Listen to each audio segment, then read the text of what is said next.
जान्हवी अरबाजला सांगते की घनश्याम अजूनच आगीमध्ये तेल ओततोय। चला तर बघूयात नेमकं इथं काय घडलेलं आहे। तर निक्की आणि घनश्याम हे दोघं बेडरूम एरियामध्ये असतात। तेवढ्यात तिकडून निक्की येते आणि घनश्याम रेडी होत असतो। तर म्हणते की तूच फुलासारखा रेडी झालायस रे, आम्ही तर फूल होतो मुरझून गेलोय, हम तो मुरझा गए है, हे फूल जैसे खिले खिले हो, हम तो मुरझा गए है। तर तेवढ्यात म्हणते की मी लेटू का इकडे, तर घनश्याम म्हणतो लेट की बाई तुझंच आहे। तर निक्की विचारते की नको रे एवढं प्रेम दाखवू मला। तर घनश्याम म्हणतो की का, तर मध्ये प्रेमामध्ये धोका भेटतो। घनश्याम म्हणतो की नाही, सगळ्या प्रेमामध्ये धोका भेटेल पण बहीण भावाच्या प्रेममध्ये कधीच धोका भेटणार नाही, म्हणूनच बहीण भावाचं प्रेम हे सगळ्यात भारी प्रेम असतं। तर ती बेडवर असते आणि घनश्याम बेडच्या खाली बसतो आणि म्हणतो बोला ताई साहेब काय सेवा करू आपली। तर निक्की म्हणते की नको, तू नको सेवा करू, मी तुझी काय सेवा करू ते सांग, त्यासाठीच तर आम्ही आलो आहे ना इकडे। तर घनश्याम म्हणतो नको। तर निक्की म्हणते की आम्ही तुमची सेवा करायची, तुम्ही आमचं मन दुखवायचं। तर घनश्याम म्हणतो टोमणे समजतात बरं का तुमचे। तर निक्की म्हणते की हो मग समजायलाच पाहिजेत, गेम देखील खेळायचा आहे आणि तुमचे इमोशन्स देखील कंट्रोल करायचे आहेत।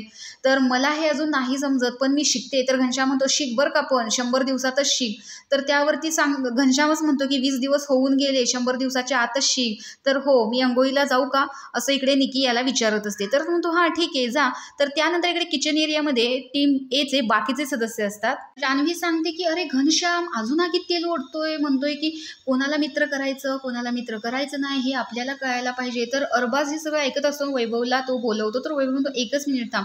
तर जान्हवी सांगते की म्हणजे काल मी जे त्याला बोलले होते ते खरं बोलले होते, खरंच तो भडकाभडकवीची कामं करतो, म्हणजे तोडायचं आहे का ग्रुप, पण तोंडावर सांगायचं ना, असं आगीत तेल कशाला होतायचं।